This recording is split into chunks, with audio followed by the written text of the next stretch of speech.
Assalamualaikum warahmatullahi wabarakatuh. Selamat pagi anak-anak KKC yang soleh-solehah. Apa kabarnya? Semoga selalu sehat ya.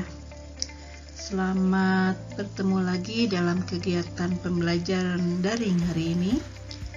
Hari ini kita akan belajar tentang motivasi belajar. Sebelum mulai, kita berdoa dulu yuk. Berdoa mulai.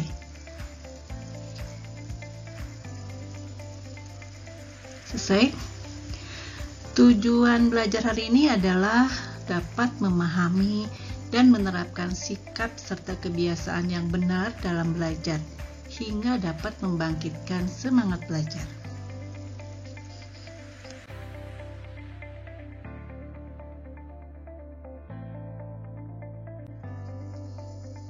Sebelum mulai, kita ada sedikit tes, eye test. Coba lihat di lingkaran merah itu ada angka berapa yang terlihat? Jika terlihat 38, mata kiri kita lemah. Jika terlihat 83, mata kanan kita lemah. Jika terlihat 88, kedua mata masih kuat. Ini yang bagus. Jika 33, kedua mata sudah lemah. Ya, coba yang mana kalian? Ini juga ada game lagi. Ada berapa binatang yang terlihat di gambar ini? Coba hitung. Sudah tahu ada berapa?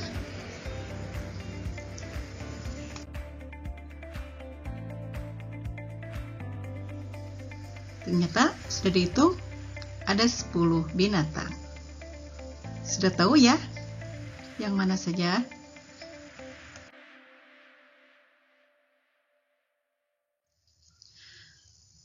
Baik anak-anak, kita persepsi dulu. Setiap siswa memiliki kemampuan yang berbeda-beda. Begitu juga cara untuk membangkitkan semangat dalam belajarnya. Banyak siswa memiliki motivasi belajar dengan menggunakan berbagai teknik untuk memotivasi dirinya sendiri, tak kala dia sudah mulai lemah atau malas atau menurun prestasinya. Namun ada pula sejumlah siswa yang baru akan termotivasi jika ada orang melakukan usaha-usaha khusus baginya. Misalnya dia mau belajar kalau ada hadiah dari orang tua misalnya, begitu ya. Nah, bagaimana caranya membangkitkan semangat dalam belajar? Banyak faktor yang mempengaruhinya, baik faktor internal maupun eksternal.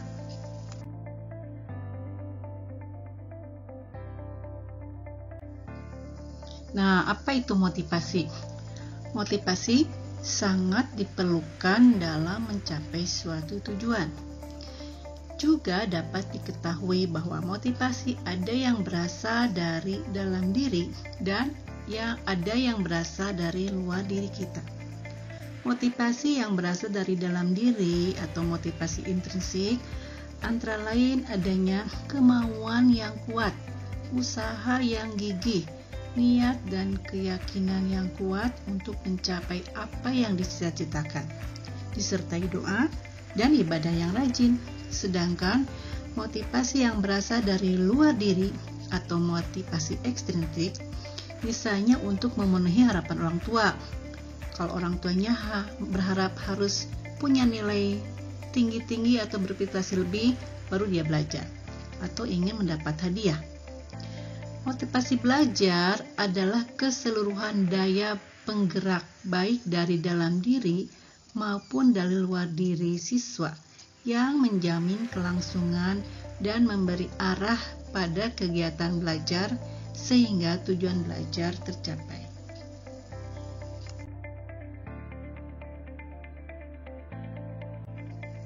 Nah, ciri-ciri siswa yang mempunyai motivasi belajar yang baik seperti apa sih?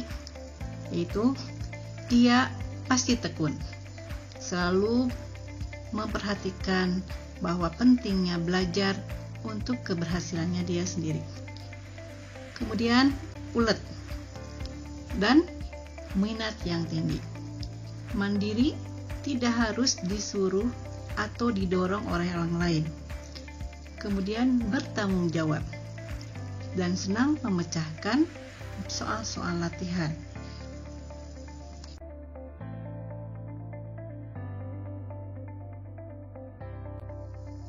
Nah, faktor-faktor yang harus diperhatikan untuk meningkatkan motivasi belajar adalah setiap usaha belajar perlu ditetapkan niat dan tujuan yang jelas. Misalnya kita hari ini mau belajar apa, berapa lama.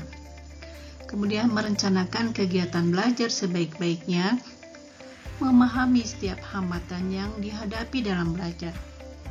Berdoa untuk keberhasilan, selalu mawas diri dan mengembangkan kesadaran untuk lebih memahami diri. Semakin dalam pemahaman diri seseorang, semakin besar semangat yang akan muncul. Mau menerima masukan dari orang lain. Tentunya kalau kita tidak bisa, harus terus bertanya ya, dan mau menerima nasihat atau support dan ilmu dari orang lain.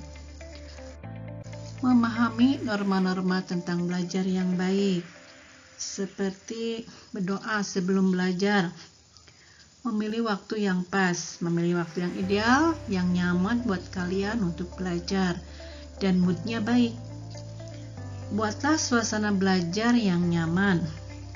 Suasana belajar itu tempatnya misalnya bersih, wangi, kaliannya merasa segar ya. Kemudian membaca. Dengan membaca, kita akan memperoleh ilmu dari sesuatu yang kita baca. Jadi jangan balasan baca.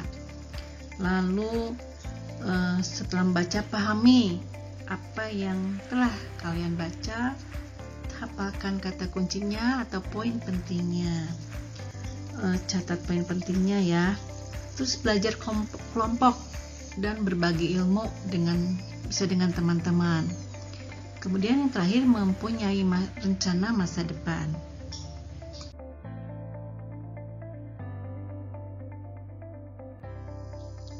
Usaha untuk meningkatkan motivasi belajar. Ada persyaratan akademis, yaitu hasil ulangan yang diperoleh harus sudah tuntas. Kedua, kehadiran di sekolah hendaknya sesuai dengan ketentuan sekolah. Ketiga, konsentrasi belajar baik di rumah maupun di sekolah. Keempat, kesehatan fisik maupun mental yang menunjang kegiatan belajar. Tentunya fisik kita harus jaga supaya sehat agar kegiatan belajar berjalan dengan baik. Kelengkapan catatan pelajaran. Jika kurang lengkap, bisa mencari dari teman atau mencari sumber referensi lain ya untuk melengkapi catatan pelajaran yang tertinggal. Kemudian mengerjakan PR dengan baik yang ditugaskan oleh guru.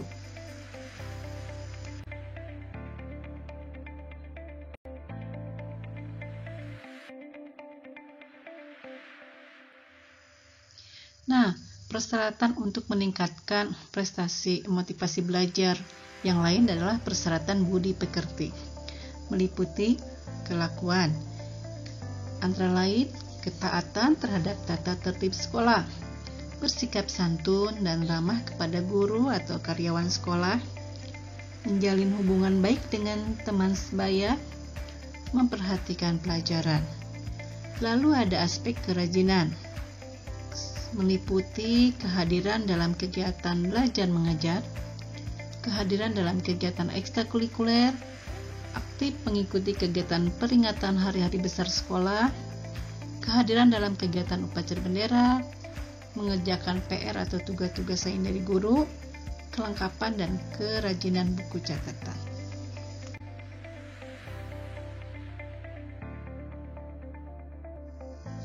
Lalu ada aspek kebersihan dalam meningkatkan motivasi belajar. Kalau di sekolah, kalian tentu harus memakai seragam lengkap sesuai ketentuan sekolah ya, untuk bisa belajar. Kemudian di rumah juga memakai pakaian bersih dan rapi, rambut disisir rapi, menjaga kebersihan diri dan lingkungan, tempat belajar atau suasana ruangan yang nyaman, wangi, bersih, tidak acak-acakan ya. Kemudian buku-buku pelajaran disampul rapi, agar kalian semangat melihat buku dan mau membuka dan belajar. Kemudian menjaga kebersihan dengan membuang sampah di tempatnya. Nah, ada kisah menarik dari seorang Ibnu Hajar. Alkisah, ada seorang anak yang malas sekali. Kalau disuruh belajar di kelas, dia sering tidak paham sama pelajaran. Hasilnya, dia menjadi murid yang terbodoh di kelasnya. Dia merasa stres dengan keadaan dirinya. Dia sudah tidak tahan lagi, sehingga dia pun akhirnya bergegas meninggalkan sekolah. Setelah lama berjalan, dia beristirahat di tepi sungai. Dia melihat pemandangan yang begitu menakjubkan, indah, sejuk. Dia melihat batu besar yang berlubang gara-gara tetesan air. Ya, hanya tetes-tetes air yang tak kenal lelah jatuh menimpa batu besar, jadi berlubang permukaan batu yang keras. Dia pun mendapat pencerahan dari situ. Aku memang bodoh, bego, dungu, tolol, atau apalah namanya. Tapi aku kan manusia yang masih dikasih hidup oleh Allah. Kalau air yang terus-menerus menetes ini saja dapat membuat batu yang keras jadi berlubang, masa aku tidak dapat membuat diriku menjadi pintar?